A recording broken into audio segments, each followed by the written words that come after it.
ሁሉም ሰው አክብሮት ይፈልጋል። ነገር ግን አብዛኛው ሰው አክብሮት ማጣት ተላምዶ እየኖረ ነው።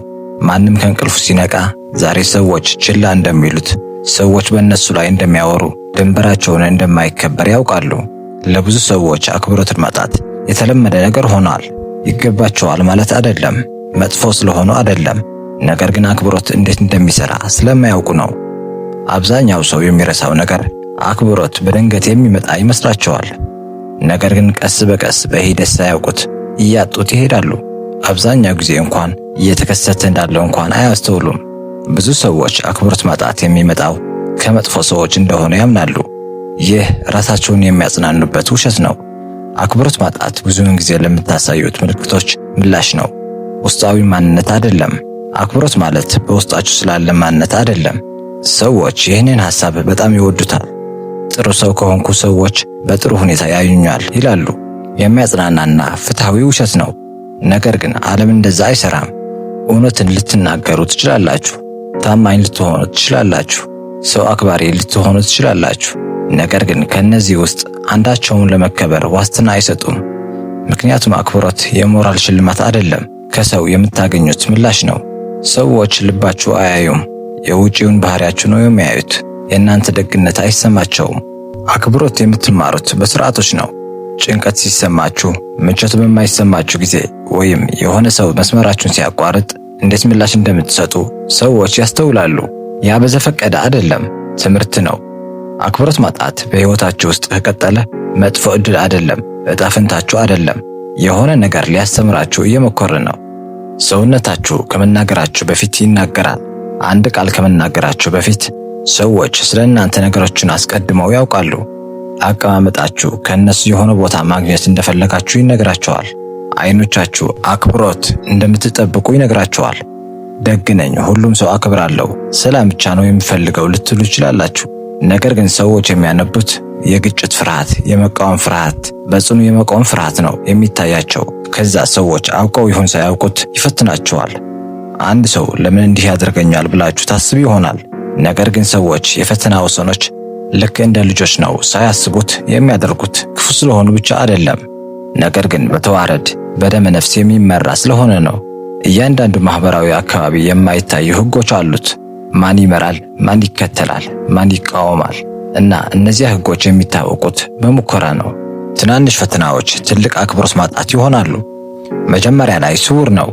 በእናንተ ሲቀልዱ፣ ትንሽ ስሜት የሚነካ አስተያየት ሲሰጡ፣ አንድ ሰው በምትናገሩበት ሰዓት እያቋረጣችሁ ዝም የምትሉ ከሆነ ለራሳችሁ እንዲህ ያላችሁ ነው፣ ትልቅ ጉዳይ አይደለም፣ ድራማ አልፈልግም። ነገር ግን ዝምታ መረጃ ነው። ሰዎችም መረጃ ይሰበስባሉ። ምንም ነገር ሳይከሰት ካዩ እንደገና ይሞክራሉ። እናም ብዙም ሳይቆይ እንደ ቀልድ የጀመረው ወደ ግልጽ አክብሮት ማጣት ይሆናል። ሰዎች ስለሚጠሏቸው አይደለም፣ ነገር ግን ማንም ስላላቆማቸው ነው። ከመጠን በላይ መስጠት አክብሮት ለማጣት ከሚያስፈልጉ መንገዶች አንዱ ነው። ብዙ ሰዎች ደግነት ከራስ ወዳድነት ጋር ያዛምዳሉ። ተጨማሪ ከሰጠሁ ሰዎች የበለጠ ዋጋ ይሰጡኛል ብለው ያምናሉ። ነገር ግን የሰው ልጅ ስነልቦና ተቃራኒውን ይሰራል። እሴት ከገደብ ጋር የተገናኘ ነው። አንድ ነገር ሁል ጊዜ የሚገኝ ሲሆን የማይታይ ይሆናል። አንድ ሰው አይሆንም ሲል በጭራሽ አዎ የሚለው ቃል ምንም ማለት አይደለም። እናንተ ሁል ጊዜ ከታያችሁ፣ ይቅር ካላችሁ፣ ከረዳችሁ፣ ጊዜያችሁን ከሰጣችሁ ሰዎች ይህ ሰው አስደናቂ ነው ብለው አያስቡም። ይህ ሰው ምንም መስፈርት የለውም ብለው ያስባሉ። ረዳቶች ብዙውን ጊዜ የሚንቋሸሹት ለዚህ ነው። በጣም የተናቁ ሰዎች መካከል አንዳንዶቹ በጣም አጋዥ ናቸው። ጉልበት ይሰጣሉ፣ ጊዜ፣ ገንዘብ፣ ስሜታዊ ድጋፍ ይሰጣሉ። እናም በመጨረሻ መስጠት ሲያቆሙ ይወቀሳሉ። በድንገት ሰዎች ተለውጠዋል ይላሉ። አሁን ራስ ወዳድ ሆነሃል ማለት ይጀምራሉ። ነገር ግን የተለወጠው አለመመጣጠን ነው። ዝምታ ሰላም አይደለም። ብዙ ሰዎች ዝምተኛ በመሆን ይኮራሉ። አልከራከርም፣ ግጭትን አርቃለሁ ይላሉ፣ ሰላሜን እጠብቃለሁ ይላሉ። ነገር ግን ድንበር የሌለው ዝምታ ሰላም አይደለም፣ መገዛት ነው። ዝምታ ሰዎችን ያስተምራል። ይህንን እንደገና ማድረግ ትችላለህ ይላል። የነርቭ ስርዓታችሁ አንድ ነገር ይማራል። የራሳችሁን ፍላጎቶች መግለጽ አደገኛ እንደሆነ ይማራል። ከጊዜ በኋላ ይህ ጭንቀት፣ ቂም እና የራስ ክህደት ይፈጠራል። አክብሮት ከመጮህ የሚመጣ አይደለም፣ ከጥቃት የመጣ አይደለም፣ ከግልጽነት የሚመጣ ነው። ረጋ ያለ ቀጥተኛ ምላሽ ከቁጣ የበለጠ ኃይል አለው። ያ ችግር አለው። ያንን አልቀበልም፣ እንደዚህ አታናግረኝ ካለ ይቅርታ ሳትንቀጠቀጡ ያለ ቁጣ ስትናገሩ ሰዎች ይሰማቸዋል እና እርግጠኝነትና ስልጣን ይፈጠራል። አክብሮት ማጣት ብዙውን ጊዜ ከሚታወቁ ሰዎች የሚመጣ ነው። ብዙ ሰዎች አክብሮት ማጣት ከጠላቶችን ይጠብቃሉ። ነገር ግን ጥልቅ የሆነው አክብሮት ማጣት ብዙውን ጊዜ የሚመጣው ከጓደኞች፣ ከቤተሰብ፣ ከሥራ ባልደረቦች ወይም ከረዳችኋቸው ሰዎች ነው። ለምን ብትሉ ስለ እናንተ የሆነ ነገር ስለተማሩ ነው። የምትታገሱትን ነገር ተምረዋል። አክብሮት አይጠየቅም፣ በተፈጥሮ የሚገደድ ነገር ነው። አንድ ሰው እንዲያከብራችሁ ማሳመን አትችሉም። ዋጋችሁን መግለጽ አትችሉም። አክብሮት የሚመነጨው ቃላቶቻችሁ ከተግባራችሁ ጋር ሲዛመዱ ነው። ድንበሮቻችሁ ወጥ ናቸው። መገኘታችሁ የተመሰረተ ነው። ሰዎች ከድምጻችሁ በፊት በራስ መተማመናችሁ ይሰማሉ። በክፍል ውስጥ እርግጠኝነታችሁን ይሰማቸዋል። አክብሮት ማጣት የሚጀምረው ከውስጥ ነው፣ እናም ወደ ውጭ ይፈሳል።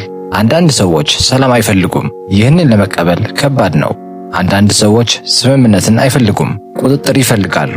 ትዕግስታችሁን ይፈትናሉ፣ በራስ መተማመናችሁ ይፈትናሉ። እናም ምንም አይነት ተቃውሞ በማይታይበት ጊዜ ጉዳዩን ያባብሱታል። ድንበሮች ሕይወታችሁ የሚጠብቁ የማይታዩ መስመሮች ናቸው። ምን አይነት ባህሪ እንደምትቀበሉ እንደማትቀበሉ የሚገልጹ ነገሮች ናቸው። በር በሌለበት ቤት ውስጥ መኖር አስቡት። ማንኛውም ሰው መግባት ይችላል፣ የፈለገውን መውሰድ ይችላል። ሰላማችሁ እንደፈለጉ ያናጉታል ማለት ነው። የራሳችሁ ፍላጎት ችላ ስትሉ ምን ይከሰታል? ገደባችሁን ችላ ባላችሁ ቁጥር ለራሳችሁ መልእክት እየላካችሁ ነው። ፍላጎቶቼ ምንም ለውጥ አያመጡም። ከዚህ ጊዜ በኋላ ያ መልእክት ማንነት ይሆናል።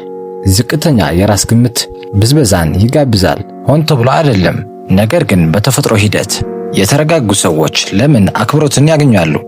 ሰዎች በስሜታዊ ጥንካሬ ተጽዕኖ ይደረግባቸዋል። ጫጫታ አይደለም፣ ጠበኝነት አይደለም።